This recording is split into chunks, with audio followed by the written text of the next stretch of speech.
Have you ever found yourself in a conversation that felt one-sided? Like the other person who's involved in it just can't stop themselves from filling every particular moment of this conversation with their own voice to tell you what the problems are that they're dealing with, what's been going on in their lives, and maybe even some of the struggles that they've been encountering.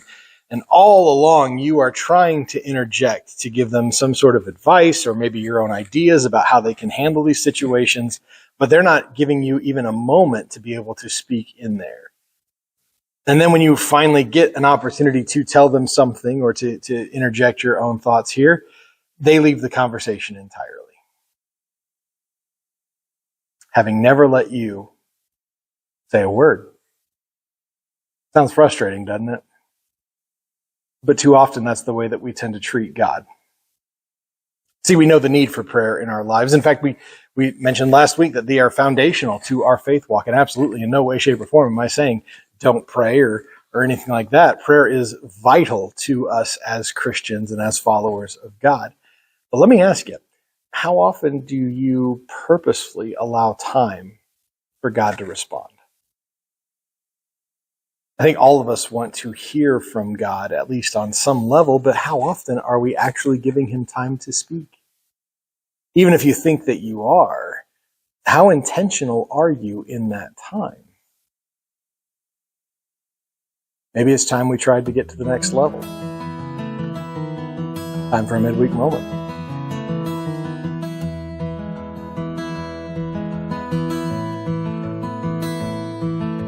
If I say the word meditation to you, what is the first thing that springs to your mind? I think for a lot of us, we tend to think of the word meditation as something very new agey. It involves chanting or mumbling in some ways or whatever. It involves sitting cross-legged on the floor, maybe on a pillow.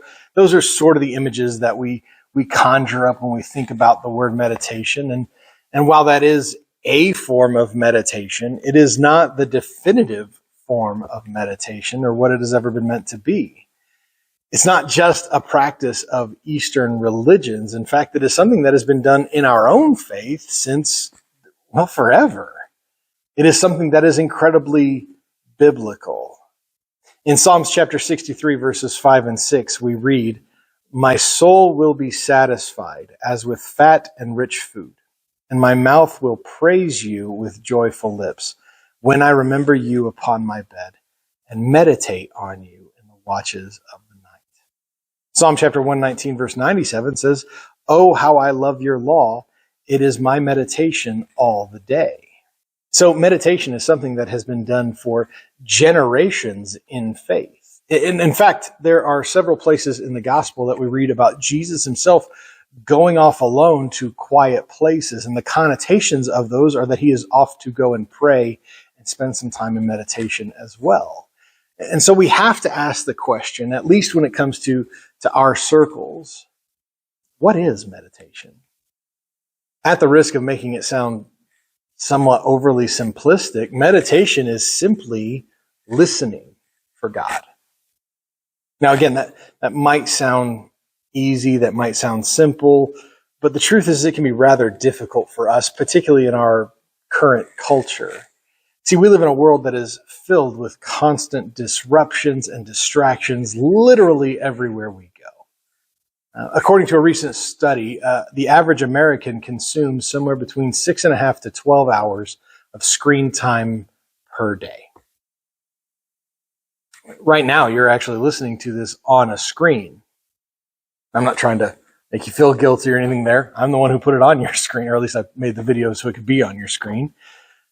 But we're also living in a world where, on average, we encounter roughly 4,000 advertisements a day, and that's the minimum number I could find.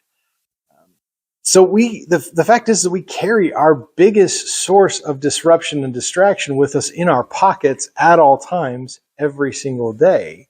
We seem to have this deep-seated need to fill every moment of every day with something. That's what makes the idea of Christian meditation such a difficult one for us to wrap our brains around. See, we're so used to being connected at all times of every day that the idea of disconnecting even for just a little bit of time, to focus in to hear from God is something that sounds very difficult for us. But that's why these are referred to as disciplines, because they require discipline in order to practice them with any sort of sense of consistency. And there within lies another element of these things that we need to discuss really before we move on, is that we need to develop some level of consistency with meditation and with these other spiritual disciplines that we're going to be talking about before we can ever begin to see the results of them or even sense the value that comes in practicing them. And so getting back to the subject of today, when it comes to meditation, if it is simply listening for God, then the question I think that we're probably asking right now is, well, how do we get started in that? And really the first thing I would tell you when it comes to meditation is that meditation requires planning. I think that's what separates it from prayer, to be honest with you, because when it comes to prayer, we can do prayer anytime, at any point. We can do that when we see the need right in front of us. We can do that when we're in our car moving from point A to point B. We can do it when we have the moment where we think, oh man, I need to pray and I need to do it right now. We can pray before a meal. That's what a lot of people are accustomed to doing. But when it comes to meditation, we kind of need to plan it. And so I would even say that the first thing that we ought to do is actually put meditation on the calendar for that particular day. Having a set calendar time, it reinforces what we're going to do in that meditation in a couple of different ways. It makes it far less likely that we're going to fill that time with anything else. Right? Typically, if we're making out our calendar for the day and we know I got to be at this place at this time, then we're going to make sure that we're going to do whatever we can to be there at that time. And so if we set this meditation time as part of our calendar for the day, we're less likely to fill that time with something else. The second thing is that it actually helps us prepare for that time of meditation, knowing that it's coming up, knowing that we're going to be doing that at this time, at this day. If we're thinking already about it, we're already kind of entering into the right mindset for it. Again, we're not talking about scheduling hours out of your day for this. And especially as we get started, I would recommend you don't do that. Like don't go today and mark 1 hour for tomorrow. This is time spent in meditation, because especially if it's your first time, it's going to be difficult for that. But if you just schedule a few minutes, really, and you know that at this particular time you're gonna spend that time in meditation, that is going to help you begin to develop the habit of meditating. So plan ahead and have a specific time for your meditation. Then, as that time approaches, do whatever you can to minimize or even completely eliminate things that you will find distracting. Your phone has this cool little feature that maybe you know, maybe you don't know, but it's called the Do Not Disturb mode. That's where you can click on that and you won't hear the ding of notifications. You won't hear any sort of ringing going on of that sort of thing. But I would even advise you to go the next step and don't just set it on Do Not Disturb. Definitely do that, but don't just do that. I would even say place it in a different room from where you're going to be meditating. Allow yourself to quiet the noise of the world around you as much as you possibly can. Go to a quiet part of your house, maybe go for a walk into a quiet park or on a quiet trail. Do whatever you can to avoid too many distractions that might run the risk of taking you out of what you're doing. Also, and this is one that I don't think a lot of people really think about, but I'd advise you to be aware of your posture as you're meditating. Again, meditating is kind of trying to quiet the world around us so that we can better listen to God. But if you're anything like me, once things start to quiet down for you in the middle of the day, all of a sudden those eyelids get kind of heavy. So if you're seated, avoid doing things like reclining back or slouching even. Don't cross your legs if you can help it. Really, the idea ought to be comfortable but engaged. You know what I'm saying? So like sitting upright, keeping your feet on the floor. I would even go so far as to say putting your hands on your knees with your palms facing up can really kind of help you, because it helps you engage in meditation without potentially falling asleep. There are other things that you can do for meditation, but really a lot of it is just trial and error. It may be kind of frustrating for you because you came to this video hoping to find some answers and that sort of thing, but But really the idea is that every person is different, and so every person is going to approach meditation differently. It's finding out the things that help you best engage and actively try to listen for God. You can try simply praying at the start of it, telling God that you are here and that you are ready to listen to him. Sometimes just doing that is enough to kind of help you focus your mind in on what you're doing.